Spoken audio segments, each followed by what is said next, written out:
Whenever you see a new thing around you, what do you do? Don't you stand for a while and observe it? Questions like, what is this? From where it came? Do not strike your mind? Yes, it does. The same way a little boy has lot many questions about his shadow. Today we are going to learn a new poem from class 5, My Shadow, written by Robert Louis Stevenson. It has 3 stanzas. Let us read out the poem. I have a little shadow that goes in and out with me, and what can be the use of him is more than I can see.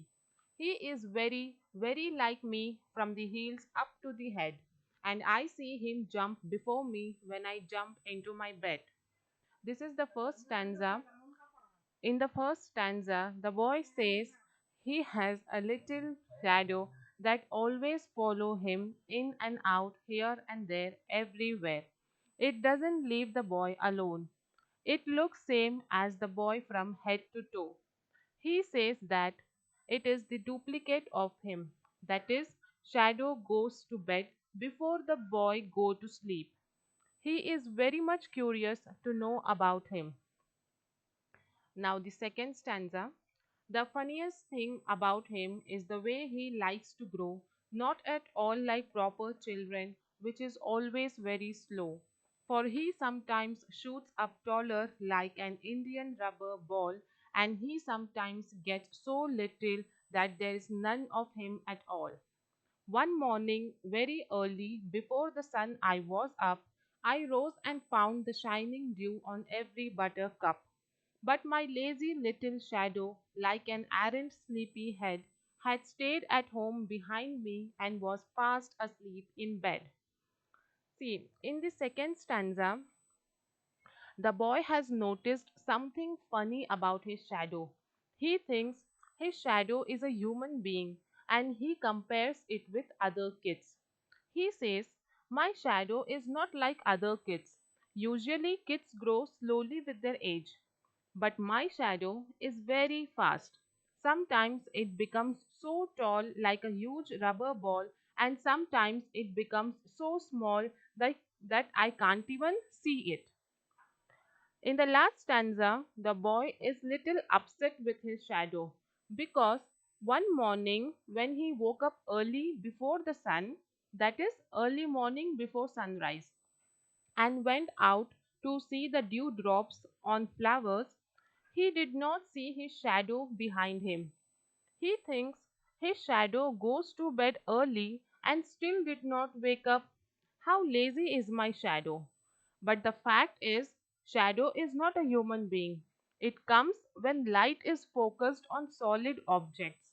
And here, as the boy woke up before sunrise, there was no light on the boy. So the shadow didn't appear.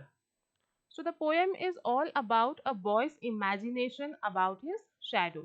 He compares his shadow with himself, with other kids, and also becomes upset of his laziness.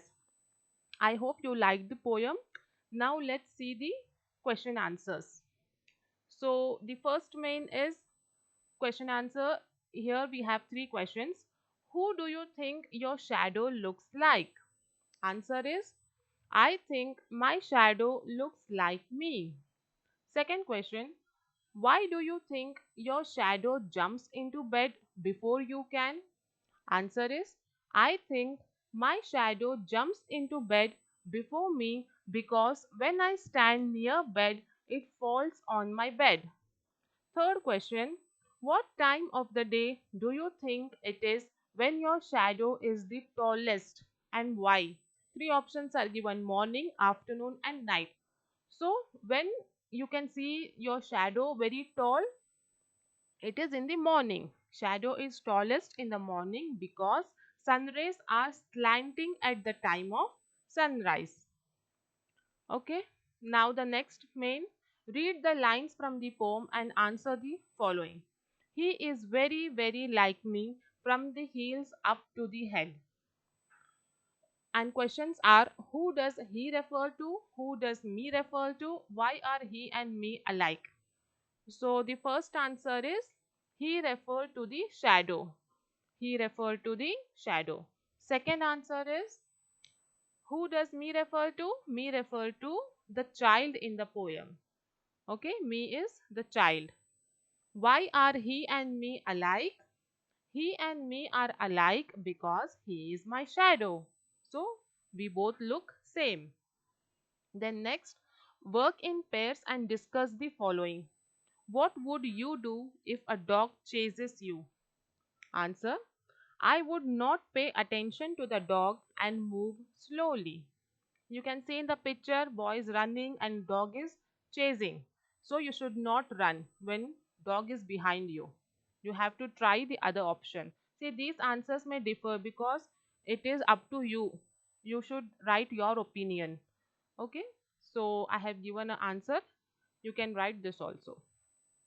Second, you have forgotten your homework copy at home.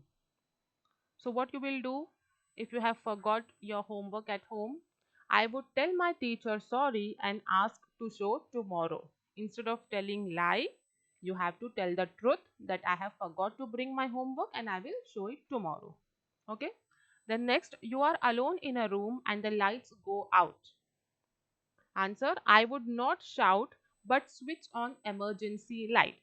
Instead of shouting and screaming and panicking, it is better to lit a light or lit a candle or switch on emergency light. Then next main, working together, work in groups of 5. Make a large hand on a plain sheet. Mark the names of fingers, thumb and palm on the hand. Use the hints given in the box. See here in the box, names are given: fore, middle, ring, small, thumb. These are the names of the finger. What you have to do? You have to draw a hand in a plain paper and you have to name the finger's name. So here this is little finger, small finger, little finger. This is ring finger, and this is middle finger, this is index finger or forefinger, and this is thumb, and here this is the palm. So you have to name the hand, fingers and uh, palm. Okay, then second one, do the actions as given below and observe which part or fingers of your hand is being used. Here some uh, action is given like point at a door, bounce a ball. So which finger you use, that you have to write. See, while pointing at a door, forefinger or index finger, any one finger you can use to point out at door. Bounce a ball. When you hold a ball, when you play with a ball, your palm is required. 5 fingers with the palm. Okay, so palm is required. Scratch your chin. When you have to scratch your chin, one finger is enough. So usually we do it with forefinger or index finger. Twist your ear. When you twist your ear, forefinger and thumb is required. Then comb your hair. When you comb your hair, all the 5 fingers are required to hold a comb. Draw with a pencil. When you hold a pencil, how many fingers are required? 3 fingers: forefinger, middle finger and thumb. You can hold a pencil and see how many fingers are coming into contact. Okay, then touch a flower. When you touch a flower, any finger you can use to touch a flower. So usually we use forefinger, that is index finger. Okay, now let's see the next main. Fill in the blanks using one of the words given in the bracket. Here three options are given. In this you have to choose the right one and write. Where is the child whose parents have come to the school?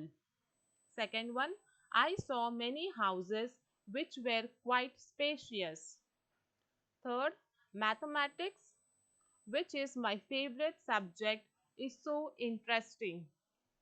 The poem that you read out is so lovely. I know the street which he lives on. I like reading books that have pictures in it. The old lady whom I met in your house is my neighbor. So you have to choose the right answer and fill the blank. The next main is complete this description by answering the question below. Write a few lines on Mittu and his little dog named Shadow. See, here the dog's name is Shadow and the master of the dog is Mithu. Okay, Mithu has a dog whose name is Shadow. Here few questions are given. You have to write the answer. What do you think is the name of dog? Name of the dog is Shadow. Why is she called that? She is always with Mithu, so she is called a shadow. What color is she? She is white color. What do you think she is friendly? Yes, she is friendly. Then last question, what does she like to eat? She likes to eat bones. Okay, so here we have written about the shadow. What shadow? Dog. Here the dog's name is Shadow. So we have written few lines on this dog whose name is Shadow. So here we have completed all the exercises.